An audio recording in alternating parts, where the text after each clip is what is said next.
ಬೌದ್ಧರಿಗೆ ಮೀಸಲಾತಿಯನ್ನು ಕೊಡುವುದಾದರೆ, ಸಿಖ್ಖರಿಗೆ ಮೀಸಲಾತಿಯನ್ನು ಕೊಡುವುದಾದರೆ, ಅಸ್ಪೃಶ್ಯ ದಲಿತರಿಗೆ ಯಾಕೆ ಮೀಸಲಾತಿಯನ್ನ ಕೊಡಬಾರದು ಅನ್ನೋದು ಒಂದು ಪ್ರಶ್ನೆ ಇವತ್ತಿಗೂ ಉಳಿದಿದೆ. ಯಾಕೆ ಕೊಡಬಾರದು? ಅವ್ರೇನ್ ಅನ್ಯಾಯ ಮಾಡಿದ್ದಾರೆ ನೋಡಿ.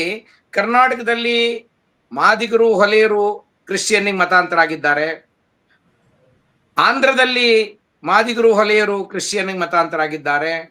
ತಮಿಳುನಾಡಿನಲ್ಲಿ ಮೆಜಾರಿಟಿ ಹೊಲೆಯರು, 80% ಜನರು ಕ್ರಿಶ್ಚಿಯಾನಿಟಿಗೆ ಮತಾಂತರವಾಗಿದ್ದಾರೆ.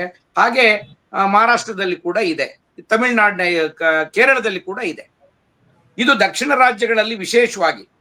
ಉತ್ತರದ ರಾಜ್ಯಗಳಲ್ಲಿ ಬೌದ್ಧರು ಮತಾಂತರ ಆಗಿರೋದು ಮಹಾರಾಷ್ಟ್ರದಲ್ಲಾಗಿದ್ದಾರೆ ಮತ್ತು ಬೇರೆ ಬೇರೆ ರಾಜ್ಯಗಳಲ್ಲಾಗಿದ್ದಾರೆ. ಅತಿ ಉತ್ತರದ ಪಂಜಾಬ್ನಲ್ಲಿ ಸಿಖ್ರಾಗಿದ್ದಾರೆ. ಸಿಖ್ರಿಗೆ ಸುಮಾರು 32% ಮೀಸಲಾತಿ ಇದೆ, ಶೆಡ್ಯೂಲ್ ಕಾಸ್ಟ್ ಮೀಸಲಾತಿ ಇದೆ. ಸಿಖ್ ಅಸ್ಪೃಶ್ಯರಿಗೆ ಈ ಅವಕಾಶ ಇದೆ. ಇದೇ ಅವಕಾಶವನ್ನ ಕ್ರಿಶ್ಚಿಯನ್ರಿಗೆ ಯಾಕೆ ನಾವು ಎಕ್ಸ್ಟೆಂಡ್ ಮಾಡಿಲ್ಲ? ಸಾಂವಿಧಾನಿಕವಾಗಿ ಮಾಡಬೇಕಾದಂತ ಕರ್ತವ್ಯ. ಹನುಮಂತಯ್ಯನವರ ವಾದ ಸರಿ ಇದೆ.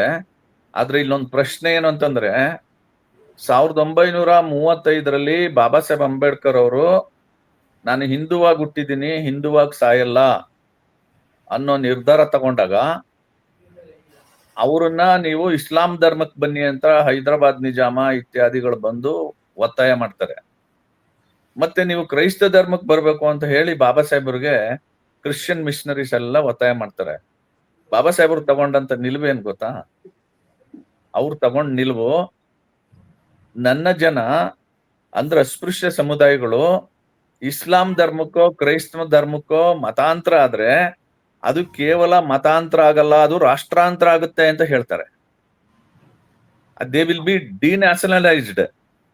ಅಂತಹ ತೀರ್ಮಾನ ದೇಶದ ಹಿತಾಸಕ್ತಿಗೆ ಧಕ್ಕೆ ಆಗ್ತದೆ, ದೇಶದ ಸಮಗ್ರತೆಗೆ ಧಕ್ಕೆ ಆಗ್ತದೆ ಅಂತ ಅವರು ಕಡಾಖಂಡಿತವಾಗಿ ನಿರ್ಣಯ ಹೇಳಿದ್ದಾರೆ. ಅವ್ರು ಏನ್ ಹೇಳ್ತಾರೆ, if I take my people to Islam, the number of Muslims will be doubled.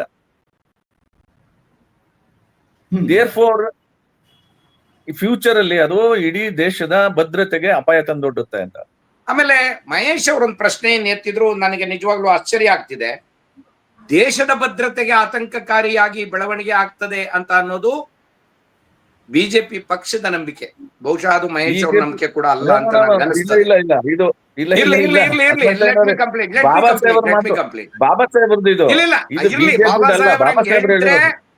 ಆ ಸಂದರ್ಭದಲ್ಲಿ ಅವರು ಹೇಳಿದ್ರೆ ಎಲ್ಲ ಸಂದರ್ಭಕ್ಕೂ ಬಾಬಾ ಸಾಹೇಬ್ರು ಹೇಳ್ತಿರೋದೇ ಅಲ್ಟಿಮೇಟ್. ಯಾಕೆ ಅಂತಂದ್ರೆ ಅಪಾಯ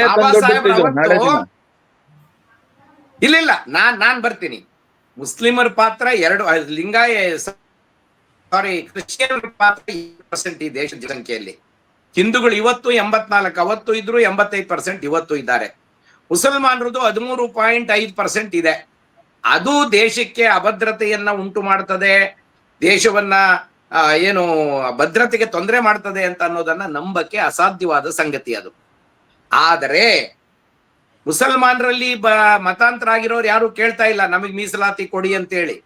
ಆದ್ರೆ ಕ್ರಿಶ್ಚಿಯನ್ರಿಗೆ ಮತಾಂತರ ಆಗಿರೋರು ಕೇಳ್ತಿದ್ದಾರೆ. ಬೌದ್ಧರಿಗೆ ಮತಾಂತರ ಆಗಿರೋದನ್ನ ನಾವೆಲ್ಲ ಸಾಂವಿಧಾನಿಕವಾಗಿ ಒಪ್ಪಿಕೊಟ್ಟಿದ್ದೇವೆ, ಸಿಖ್ರಿಗೆ ಕೊಟ್ಟಿದ್ದೇವೆ. Why not Christians is the question. ಅದು ಇನ್ನೂ ಸಾಂವಿಧಾನಿಕ ಪರಾಮರ್ಶೆ ನಡೆಯುವ ಹಂತದಲ್ಲಿದೆ. ಅದು ನಾಳೆ ಆಗ್ಬಹುದು. ಬಾಲಕೃಷ್ಣನ್ ಅವರ ಕಮಿಟಿ ಎಲ್ಲರ ಅಭಿಪ್ರಾಯಗಳನ್ನ ಆಲಿಸಿ ಕೊಡ್ಬೇಕು ಅಂತಾದ್ರೆ ನಾವು ಒಪ್ಬೇಕು, ಬಿಜೆಪಿ ಅವರು ಒಪ್ಪಬೇಕು. ಅದಕ್ಕೆ ಬೇರೆ ಮಾರ್ಗ ಇಲ್ಲ. ಕಾಂಟ್ರಾಡಿಕ್ಷನ್ ಇದೆ. ನೀವು ಏನ್ ಹೇಳ್ತಾ ಇದ್ರಿ, ಕಲ್ಚರಲ್ ರೂಟ್ಸ್ ಗಳನ್ನ ಕಳೆದುಕೊಳ್ತಾರೆ ಕ್ರೈಸ್ತ ಧರ್ಮಕ್ಕೆ ಹೋದ್ರೆ ಅಂತ ಹೇಳ್ಬಿಟ್ಟು. ಹೌದು, ಅಂದ್ರೆ ಹಿಂದೂ ಧರ್ಮದಲ್ಲಿ ಉಳ್ಕೊಂಡ್ರೆ ಕಲ್ಚರಲ್ ರೂಟ್ಸ್ ಹಾಗೆ ಉಳ್ಕೊಂಡಿರ್ತದೆ ಅಂತ ಹೇಳ್ತೀರಾ. What is that cultural roots? Dalits ಅಸ್ಪೃಶ್ಯರಿದಾರಲ್ಲ, ಅಸ್ಪೃಶ್ಯರ ಕಲ್ಚರಲ್ ರೂಟ್ಸೇ ಬೇರೆ. ಹಿಂದೂಗಳು ಅಂತ ಸೋಕಾಲ್ಡ್ ಹೇಳ್ತೀವಲ್ಲ, ಅವರ ಕಲ್ಚರಲ್ ರೂಟ್ಸೇ ಬೇರೆ. ಆಯ್ತಾ? ಇವ್ರ ದೇವ್ರುಗಳೇ ಬೇರೆ, ಅವ್ರ ದೇವ್ರುಗಳೇ ಬೇರೆ. ಅದೆಲ್ಲವನ್ನ ಕಡ್ಕೊಂಡು ಆಚೆ ಹೋಗಿ ರೂಟ್ಲೆಸ್ ಹೋಗ್ತಾರೆ. ರೂಟ್ಲೆಸ್ ಆದಂತ ಸಮುದಾಯ ನಾಳೆ ದಿನ ಎಲಿಮಿನೇಟ್ ಆಗೋಗುತ್ತೆ ಅವರು. ಸೊ ಆ ಹಿನ್ನೆಲೆಯಲ್ಲಿ ಕ್ರೈಸ್ತರಾಗಿರೋ ಅಂತವರಲ್ಲಿ ಸಾಮಾಜಿಕ ಆರ್ಥಿಕ ಹಿಂದುಳಿದಿರುವಿಕೆ ಇದೆಯಲ್ಲ, ಅದಕ್ಕೆ ಅವ್ರಿಗೆ ಕ್ಯಾಟಗರಿ 1 ನಲ್ಲಿ ದಲಿತ ಕ್ರೈಸ್ತರಿಗೆ ವಿಶೇಷವಾಗಿ ರಿಸರ್ವೇಶನ್ ಇದೆ. ಇಡೀ ಪ್ರಪಂಚ ಇವತ್ತು ಒಂದು.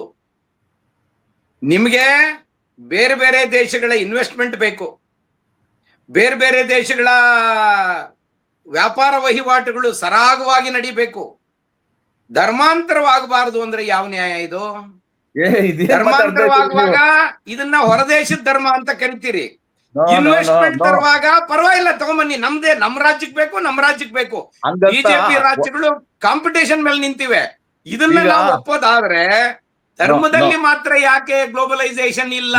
ನಾನು ಒಪ್ಕೊಳ್ಳಲ್ಲ, ಇದನ್ನ ನಾನು ಒಪ್ಕೊಳ್ಳಲ್ಲ. ಓಕೆ, ಏಕದೇವೋಪಾಸನೆ ಇದೆಯಲ್ಲ, ಅದು ಪ್ರಕೃತಿಗೆ ವಿರುದ್ಧವಾದ್ದು, ನಾನು ಒಪ್ಕೊಳ್ಳಲ್ಲ.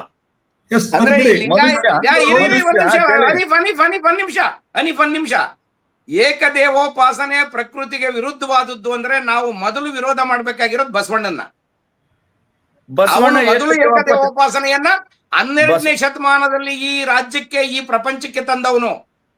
ಅವನನ್ನ ನೀವು ವಿರೋಧ ಮಾಡ್ತೀವಿ ಅಂತ ಹೇಳಿದ್ರೆ I have no comments to make further. ಕೇಳಿ ಹನುಮಂತಯ್ಯನವರೇ, ನಾನು ದಯವಿಟ್ಟು ಹೇಳಿ. ಬಸವಣ್ಣನ ಒಂದ್ ಕಡೆ ಇಡ್ತೀನಿ, ಹೇಳ್ತೀನಿ ಕೇಳಿ. ಅಲ್ಲಮ ಪ್ರಭುಗಳ ವಚನ ಇದೆಯಲ್ಲ, ಅಲ್ಲಮ ಪ್ರಭುಗಳ ವಚನ, ಅವರ ಆಲೋಚನೆ, ಅವರ ಆಧ್ಯಾತ್ಮವನ್ನ ನೋಡಿದಾಗ ಇಡೀ ಬಯಲಲ್ಲೇ ಅವರು ದೇವರನ್ನ ಕಾಣುವಂತವ್ರು. ನೋಡಿ, ಎನ್ಯುಮರೇಟ್ ಮಾಡೋದಕ್ಕೆ ಕಾರಣ ಏನು ಅಂತ ಹೇಳ್ಬಿಡ್ತೀನಿ. ಹಿಂದುಳಿದ ವರ್ಗಗಳ ಆಯೋಗಗಳನ್ನ ನಾನು ಕೂಡ ಸಂಪರ್ಕ ಮಾಡಿದ್ದೀನಿ. ಅವ್ರು ಹೇಳಿದ್ದು, ಯಾರು ಈ ಧರ್ಮಕ್ಕೆ ಮತಾಂತರವಾಗಿದ್ದಾರೆ ಅವರು ಕೊಟ್ಟಿರುವ ಅಹವಾಲು, ದಯವಿಟ್ಟು ನಮ್ಮನ್ನ ಕುರುಬ ಕ್ರಿಶ್ಚಿಯನ್, ತಿಗಳ ಕ್ರಿಶ್ಚಿಯನ್, ಕೊರ್ಮಾ ಕ್ರಿಶ್ಚಿಯನ್ ಹೀಗೆ ಗುರುತಿಸಿ ಅಂತ ಕೇಳಿದ್ದಾರೆ. ಆದ್ರಿಂದ ನಾವು ಅದನ್ನು ಗುರುತಿಸ್ತೇವೆ. ಒಂದು ವೇಳೆ ಅವರಿಗೆ ಮೀಸಲಾತಿಯ ಸೌಲಭ್ಯ ಸಿಗ್ತದೆ ಅಂತ ಆದ್ರೆ ನಾಳೆ ಅದು ಪಾರ್ಲಿಮೆಂಟ್ ತೀರ್ಮಾನ ಮಾಡಬೇಕು, ಬೇರೆ ರಾಜ್ಯ ಸರ್ಕಾರ ಇತ್ಯಾದಿಗಳು ತೀರ್ಮಾನ ಮಾಡಕ್ ಬರೋದಿಲ್ಲ. ಆ ರೀತಿಯ ತೀರ್ಮಾನ ಆದ್ರೆ ಅವ್ರಿಗೆ ಮೀಸಲಾತಿ ಸಿಗ್ತದೆ. ಇಲ್ಲದೆ ಹೋದ್ರೆ ಎಷ್ಟು ಜನ ಕನ್ವರ್ಟ್ ಆಗಿದ್ದಾರೆ, ಯಾವ ಕಾರಣಕ್ಕಾಗಿದ್ದಾರೆ ಅನ್ನುವ ಒಂದು ಬಹಳ ಮುಖ್ಯವಾದ ಮಾಹಿತಿ ನಮ್ಮ ಸಾಮಾಜಿಕ ವ್ಯವಸ್ಥೆಯಲ್ಲಿ ಸಿಗ್ತದೆ. ಅದು ಬಹಳ ಮುಖ್ಯ ಅಲ್ವೇ? ಹಾಗಾಗಿ ನಿಮ್ಮ ಈ ವಾದ ಇದೆಯಲ್ಲ, ಇಲ್ಲಿರುವಂತಹ ಮುಸ್ಲಿಮರು, ಕ್ರಿಶ್ಚಿಯನ್ರೆಲ್ಲ ಅವರು ರೂಟ್ಲೆಸ್ ಅನ್ನೋದಾಗ್ಲಿ ಅಥವಾ ಅವರು ಇಲ್ಲಿ ದೇಶಕ್ಕೆ ಹೊಂದ್ಕೊಳ್ಳಲ್ಲ ಅನ್ನೋದಾಗ್ಲಿ ಅದೊಂಥರ ಬೇರೆ ಹೊಸ ತರದ ಆರೋಪ ಆಗ್ಬಿಡುತ್ತೆ. ಎಲ್ರು ಇಂಡಿಯನ್ಸ್ ಆಗಿದ್ದಾರೆ ಈಗಾಗಲೇ. ಇಲ್ಲಿರುವಂತ ಮುಸ್ಲಿಮರು, ಅಲ್ಲ ಮಹೇಶ್, ಒಂದ್ ನಿಮಿಷ. ಇಲ್ಲಿರುವಂತ ಕ್ರಿಶ್ಚಿಯನ್ರು, ಇಲ್ಲಿರುವಂತ ಹಿಂದೂಗಳು ಈಗ ಬಿಡಿ, ದಲಿತರಿಂದ ಕನ್ವರ್ಷನ್ ಆಗೋದನ್ನ ವಿಷಯ ಬಿಟ್ಬಿಡಿ, ಈಗಾಗಲೇ ಇದಾರಲ್ವ, ಈಗ ಅವರು ಕೂಡ ಒಂದಲ್ಲ ಒಂದು ಕಾಲದಲ್ಲಿ ಇಲ್ಲಿಂದಲೇ ಕನ್ವರ್ಷನ್ ಆಗಿರೋರು, ಹೊರಗಡೆಯಿಂದ ಬಂದಿರೋರಲ್ಲ ಅವರು, ಅಲ್ವಾ? ಸೊ ಅವ್ರು ಭಾರತೀಯರೇ ಆಗಿ ಉಳಿದಿದ್ದಾರಲ್ವಾ? ಅದ್ರ ಬಗ್ಗೆ ಅನುಮಾನ ಇದೆಯಾ ನಿಮ್ಗೆ? ಅಲ್ಲಲ್ಲ, ಅನುಮಾನ ಇಲ್ಲ. ಭಾರತದ ನಾಗರಿಕತ್ವ ಸಿಕ್ಕಿದೆ ಅವ್ರಿಗೆ, ಭಾರತೀಯರಾಗಿದ್ದಾರೆ, ಅದು ಬೇರೆ ಪ್ರಶ್ನೆ. ಆದ್ರೆ ಈ ಎರಡೂ ಧರ್ಮಗಳು ವೆಸ್ಟರ್ನ್, ಈಗ ದಲಿತರು ಕ್ರಿಶ್ಚಿಯನ್ರಿಗೆ ಹೋದ ತಕ್ಷಣ ಅವರು ಭಾರತೀಯರು ಅಲ್ಲದಾಗೋದು ಹೆಂಗೆ? ಅವರು ಅವ್ರ ಕಲ್ಚರ್ ಪದ್ಧತಿಗಳು ಇಲ್ಲ, ಅವ್ರ ಕಲ್ಚರ್ ನಿಮಗ್ ಗೊತ್ತಿಲ್ಲ. ನಮ್ ಕಡೆ ಕೊಳ್ಳೇಗಾಲ, ಮದ್ರಾಸ್ ಪ್ರಾಂತ್ಯದಲ್ಲಿ ಬರುವಂತ ಕೊಳ್ಳೇಗಾಲ, ಚಾಮರಾಜನಗರ, ಇಲ್ಲಿ ಹೊಲೆಯರು ಕೂಡ ಮತಾಂತರ ಆಗಿದ್ದಾರೆ ಕ್ರೈಸ್ತ ಧರ್ಮಕ್ಕೆ. ಅವರು ಹೇಗೆ ಅಂತಂದ್ರೆ, ಅದು ಚರ್ಚ್ಗೆ ಹೋಗುವಾಗ ಈ ನಮ್ಮವ್ರನ್ನ ಯಾರನ್ನಾದ್ರೂ ಜೊತೆಲಿ ಎಳ್ಕೊಂಡು ಹೋಗುವಾಗ ಕುಂಕುಮ ಅಳಿಸಿ ಬಳೆ ತೆಗೆದ್ಬಿಟ್ಟು ಕರ್ಕೊಂಡು ಹೋಗ್ತಾರೆ, ಗೊತ್ತಾಯ್ತಾ? ತಲೆ ಮೇಲೆ ಸೆರ್ಗ್ ಹಾಕೊಂಡು ಹೋಗ್ತಾರೆ. ಇದು ಯಾವ್ದೂನು ನಮಗೆ, ನಮ್ಮ ದಲಿತ ಹೆಣ್ಣು ಮಕ್ಕಳಿಗೆ ಇದು ಯಾವ್ದೂನು ಸೂಟ್ ಆಗಲ್ಲ. ಬಾಬಾ ಸಾಹೇಬ್ ಅಂಬೇಡ್ಕರ್ ಅವರಲ್ಲೇ ಈ ಮಾತಿಗೆ ಉತ್ತರ ಇದೆ. I have Born as A Hindu, I don't dye as A Hindu ಅಂತ ಅವ್ರು ಹೇಳಿದ್ದು. ನಾನು ಹಿಂದುವಾಗಿ ಹುಟ್ಟಿದ್ದೇನೆ, ಹಿಂದುವಾಗಿ ಸಾಯುವುದಿಲ್ಲ ಅಂತ. ಯಾಕೆ ಅಂದ್ರೆ ಈ ಹಿಂದೂ ಅಸಮಾನತೆಯನ್ನ ಸಹಿಸಿಕೊಂಡು ನಾನು ಇಲ್ಲಿ ಹಿಂದುವಾಗಿ ಮುಂದುವರಿಯಲಾರೆ, ಸಾಯ್ತೇನೆ, ಸಾಯುವಾಗ ನಾನು ಮತಾಂತರವಾಗಿಯೇ ಸಾಯ್ತೇನೆ ಅಂತ ಹೇಳಿದ್ದವರು. ಮತಾಂತರವಾಗುವ ಉದ್ದೇಶ ಏನಿತ್ತು ಅವ್ರದ್ದು? ಬೌದ್ಧನಾಗುವ ಮತಾಂತರ, ಅದೇನು ಹಿಂದೂ ಧರ್ಮ ಅಲ್ಲ. ಬೌದ್ಧನಾಗುವುದೆಂದರೆ ವೈಜ್ಞಾನಿಕವಾದ ತಿಳುವಳಿಕೆಯಿಂದ ಬದುಕುವುದು. ಅದು ಹಿಂದೂ ಧರ್ಮದ ಅನೇಕ ದೇವರುಗಳನ್ನ ಪೂಜೆ ಮಾಡುವುದಲ್ಲ. ಕ್ರೈಸ್ತನಾಗುವುದೆಂದರೆ ಇಲ್ಲಿನ ಮಾರಮ್ಮ ಇವ್ರನ್ನ ಪೂಜೆ ಮಾಡೋದಲ್ಲ, ಏಕದೇವೋಪಾಸನೆಯಲ್ಲಿ ಬದುಕುವುದು. ಹಾಗೆಯೇ ನಮ್ಮಲ್ಲಾಗಿರುವ ಲಿಂಗಾಯತರು ಕೂಡ ಏಕದೇವೋಪಾಸನೆಯ ಅಡಿಯಲ್ಲಿಯೇ ಹಿಂದೂ ಧರ್ಮವನ್ನ ತ್ಯಜಿಸಿ ಲಿಂಗಾಯತರಾದದ್ದು, ಬಸವ ಧರ್ಮಕ್ಕೆ ಹೋದದ್ದು. ಸೊ ಈ ಮತಾಂತರ ಅನ್ನೋದು ಭಾರತಕ್ಕೆ ಹೊಸದೇನಲ್ಲ. ಮತಾಂತರ ಆದ ಕಡೆಯಲ್ಲೆಲ್ಲ ಅಪ್ರೂಟ್ ಆಗಿಲ್ಲ ನಮ್ಮ ಕಲ್ಚರು.